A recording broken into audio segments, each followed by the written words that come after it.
주께 의지하는 자, 시편 84편 전 본문을 가지고 주께 의지하는 자라는 제목으로 함께 은혜를 나누고자 합니다. 그동안 우리는 하나님의 거룩, 하나님의 임재하심, 하나님의 참된 거처인 성전, 이러한 테마를 가지고 그동안 말씀을 나누었습니다. 지난주에 우리는 성탄을 맞이해서 하나님이 우리와 함께 계심에 대한 참된 의미도 살펴보았죠. 오늘 본문은 고라 자손의 시로 알려진 너무나 유명한 찬송시입니다.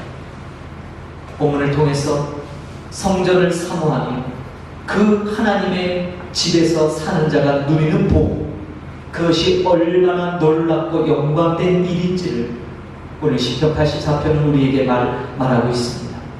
시편 84편은 그래서 참 아름다운 시로 일컬어지기도 하지. 오늘 시편 84편에는 제목이 하나 붙어 있는데, 고라 자손의 시, 인도자를 따라 깃딤에 맞춘 노래라는 표제어가 붙어 있습니다. 여러분, 고라라고 하는 사람, 고라, 성경을 읽어보신 분들이라면 금세 이 고라가 바로 출애굽기에 등장하는 모세와 아론의 그 권위에 도전하고 반역했다가 하나님의 징계로 땅이 갈라져서 멸망을 당했던 불명예스러운 사람이라는 사실을 알게 됩니다. 근데 여러분, 이 고라가 비록 하나님께 대적하고 그 형벌로 말미암아 땅 속으로 삼켜지는 엄청난 형벌을 받았지만 그의 자손들이 살아남았어요. 그리고 그들은 전혀 다른 삶을 살았죠. 고라의 자손들은 아삽처럼 바로 이 성막 내지는 성전에서 노래하는 일에 종사하는 일종의 선발대들이었습니다. 그래서 이 고라 자손들은 가문의 위기를 가문의 영광으로 바꿨던 사람들이기도 하지. 그들은 오늘날 우리 여기 있는 기타와 비슷한 악기인 깃딤이라는 악기를 연주하면서 이스라엘 백성들의 순례길을 통해 하나님의 성전을 찾을 때 그 지친 이들을 위하여 노래를 불러주는 그런 성전에서 복무하는 자들이었어요. 그렇다면 이들의 조상이었던 그 모세와 아론에게 반역했던 이 고라, 그를 좀 더 살펴볼 필요가 있죠. 그는 성경에 보니까 레위의 증손이었어요. 이 고라는 이스라엘의 족장들 가운데 한 사람이죠. 한마디로 유력한 그런 지도자 리더였어요. 성경을 보니까, 민수기를 보니까 그는 250명의 동료 족장들을 모아서 모세에게 항거합니다. 왜 당신만 지도자 역할을 하는가? 우리도 족장이다. 우리도 하나님 앞에 은혜를 입을 만한 사람들이다 라고 외쳤죠. 그러나 하나님은 그러한 고라와 250명 그들의 그 주장에 하나님 진노하셨습니다. 하나님이 직접 세운 모세, 이 권위, 이것은 곧 하나님의 권위에 도전하는 일이었기 때문이죠. 그 하나님의 진노가 얼마나 맹렬했냐면 이 고라와 그를 따르는 무리들이 땅이 갈라져서 그들을 완전히 삼켜버렸습니다. 그리고 그들은 그렇게 하나님 앞에 징벌받아요. 우리는 생각할 때 고라와 그의 모든 집안 사람들이 다 이때 다 죽은 걸로 생각하지만 보니까 그렇지 않아요. 성경 민수기 26장 9절로 11절을 보니까 고라의 아들들이 살아남았어요. 그리고 역대상 26장 1절을 보니까 이 살아남은 아들들이 성전의 문지기의 반차로 이들의 삶이 변화된 것을 보게 되죠. 오늘 보면 4절을 보니까 이들이 이런 고백을 해요. 주의 집에 사는 자들은 복이 있나니 그들이 항상 주를 찬송하리라. 이 후렴구에 달하는 노래에 이들이 이 노래를 기쁨으로 드리며 성전을 찾는 나그네들, 순례객들을 맞이합니다. 여러분, 역대상 9장 19절을 보니까, 성경 보니까 이렇게 기록합니다. 고라의 증손 에비아삽의 손자 고레의 아들 살룸과 그 종족 형제 곧 고라의 자손이 수종드는 일을 맡아 성막 문들을 지켰으니 그 열조도 여호와의 영을 맡고 그 들어가는 곳을 지켰습니다. 고라의 반역 사건 이후로 이들은 내침받은 것이 아니고 오히려 가장 중요한 성전, 성막, 모세 시대의 성막, 솔로몬 시대의 성전에서 그 문을 열고 닫으며 중요한 역할을 맡은 것을 보게 됩니다.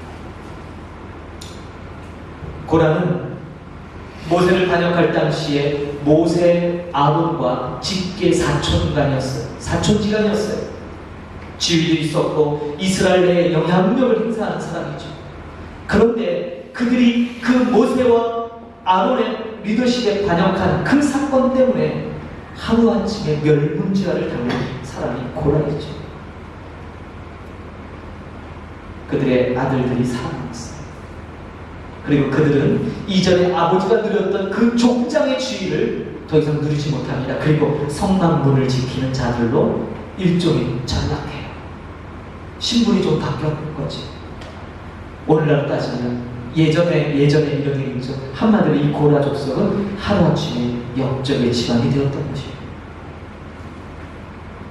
마치 그 옛적 에덴 동산에서 하나님의 자녀의 특별한 특권을 누렸던 아담이 하나님의 말씀에 불순종함으로 그 모든 권리를 박탈당하고 에덴 동산에서 쫓겨난 것처럼 이 고라의 후손들도 그와 같은 지경에 이른 것이죠. 그런데 이 고라 자손이 거기서 그렇게 진멸당하며 그렇게 더 이상 성경에서 등장하지 않을 줄 알았는데 이 고라 자손들이 영광스러운 일, 성전의 문지기가 되었어. 성경 곳곳에서 이들의 흔적이 드러난다는 사실. 이것은 무엇으로 우리에게 말해주고 있습니까? 이것은 하나님께서 놀라운 은혜를 그들에게 베푸셨다는 것을 보여주는 예죠. 하나님은 진노하시더라도 그가 처음 정하셨던 그 이스라엘의 지계, 그 이스라엘의 계보를 결코 놓지 않으셨어요. 여러분, 사람들이 볼 때는 버려진 것 같지만 하나님 앞에서는 그렇지 않습니다. 하나님이 끝났다 하기 전에는 끝난 게 아닌 것이죠. 그러면 이 고라의 남은 후손들은 어떤 삶을 살았을까? 고라의 자식들은요, 자기의 아버지가 모세와 아론을 대적해서 거사를 일으켰을 때 지켜봐야만 했어요. 두렵고 떨리는 마음. 그들의 그 두려움대로 결국 그의 아버지와 그의 동조자들이 모조리 땅속에 다 빠져 죽는 그 모습을 보면서 그들은 엄청난 두려움과 절망에 빠져버렸어요. 비록 목숨을 부지했지만 남은 것은 이스라엘 백성들의 질시, 외면, 왕따였을 거예요. 바로 이런 환경 속에서 그들이 성전 문지기 역할을 감당했을 거예요. 편치 않았을 겁니다. 얼마나 그 일이 고통스럽고 무거운 일이었을까요? 그러나 이 고라 자손이, 이 고라의 후손들이 이런 힘겨운 삶을 견딜 수 있었던 원동력이 무엇인가? 바로 그들이 지금 성전 문지기라는 이 직임 때문이에요. 성전에서 노래하는 일, 또 수정 드는 일, 이것이 바로 그들의 직임이었어요. 오늘 5절, 6절을 볼까요? 이들이 어떤 고백을 하는가? 5절, 6절. 주께 힘을 얻고 그 마음에 시온에 들어가 있는 자는 복이 있나이다. 그들이 눈물 골짜기로 지나갈 때 그곳에 많은 샘이 있을 것이며 이른 비가 복을 채워주나이다. 여러분, 고라의 후손들이 고백하는데 그렇게 힘겨운 삶을 살아가지만 그들이 주께로부터 힘을 얻는 것은 반역자의 집안이라는 이 따가운 눈총 속에서도 그들의 마음의 평정을 잃지 않게 만드는 참된 비결이 바로 하나님으로부터 힘을 얻기 때문이다라는 고백을 했습니다. 그들은 가장 이른 새벽에 구원의 문을 열어야 했어요.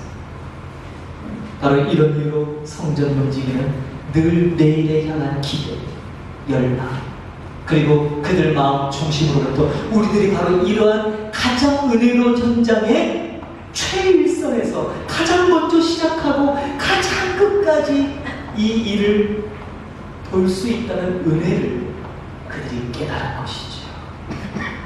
사랑하는 성도 여러분, 우리가 아는 죄와 멍해를 용서받는 자, 바로 그 은혜의 세계를 이 반역했던 조상을 둔 불행하게 보일 수밖에 없는 이 고라의 자손들, 이 성전 문지기들의 입에서 나온 이 고백, 이 시편 84편을 보면 이들이 더 이상 자신들의 그 조상탕 내지는 자신의 현실을 비관하거나 낙심하지 않고 있음을 우리 명백하게 보게 됩니다.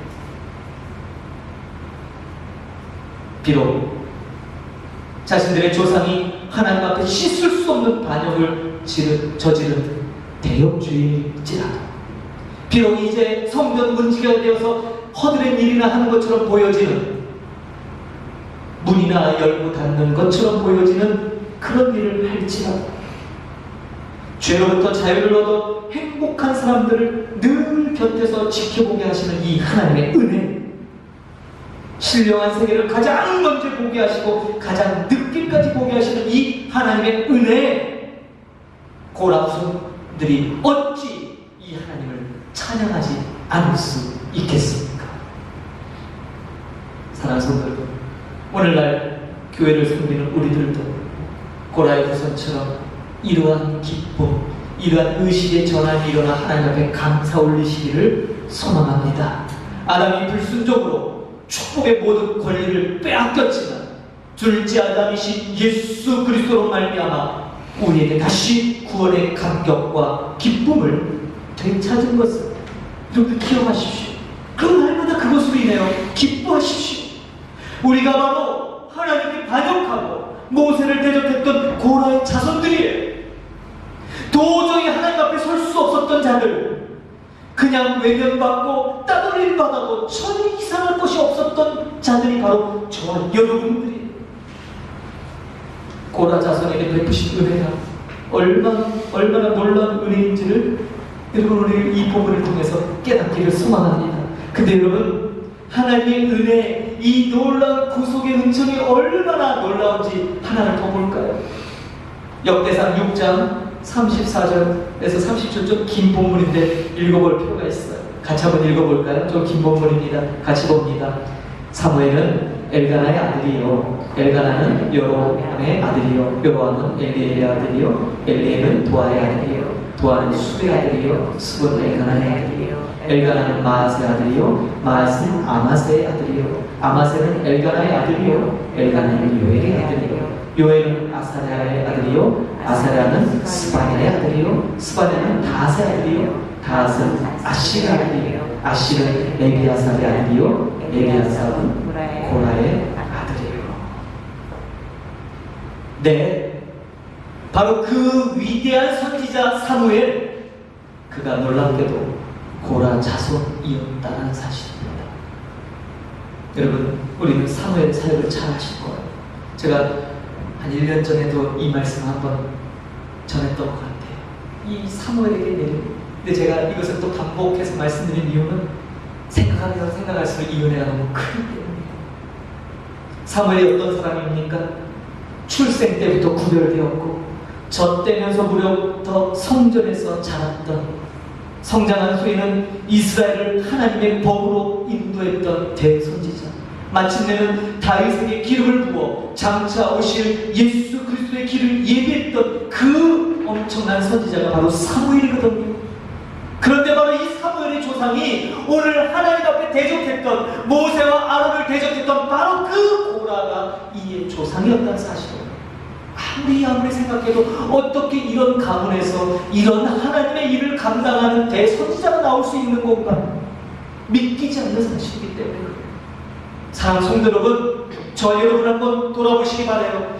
여러분은 도저히 하나님의 섬길 만한 사람들이 아닙니다. 여러분은 도저히 하나님의 자녀라고 일컬을 받을 만한 그런 가문의 사람들이 못 돼요.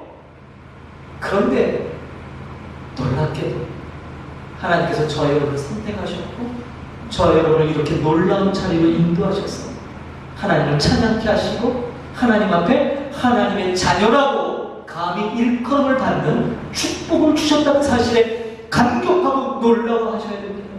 그것을 찬양하셔야 돼요. 시편 84편은 우리에게 그것을 다시 일깨워 줍니다. 로마서 11장 33절을 볼까요? 깊도다. 하나님의 지혜와 지식에 풍성하니 그의 판단은 헤아리지 못할 것이며 그의 길은 찾지 못할 것이로다. 할렐루야. 예, 하나님이 찾으시는 사람은 바로 하나님 앞에 통회하며 자복하며 서는 바로 그런 사람입니다.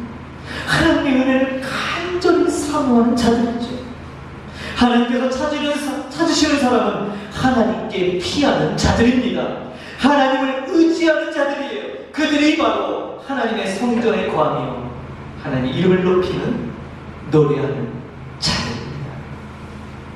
일간에 가게에 흐르는 저주라는 말이 있지, 이 말은 성경적이지 않습니다.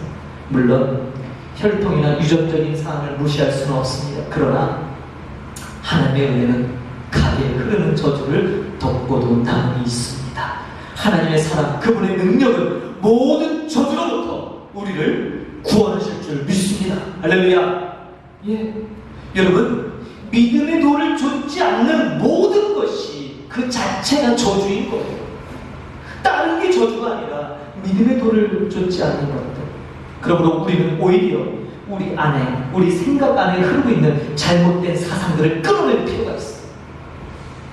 믿음에 의지하여 막연한 두려움, 막연한 공포로부터 벗어나기를 소망합니다. 여러분의 가정에 고통이 있을 때 기도하십시오.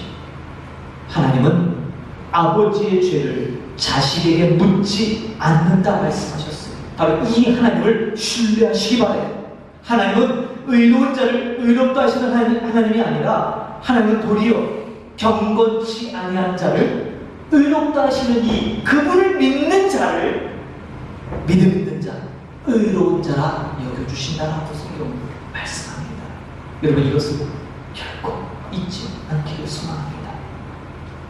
이것이 바로 고라의 자손 사무엘과 오늘 고라의 후손 성전 문지기였던 그들이 하나님 앞에 찬양할 수밖에 없는, 아니 마땅히 찬양드려야 될 이유인 것입니다.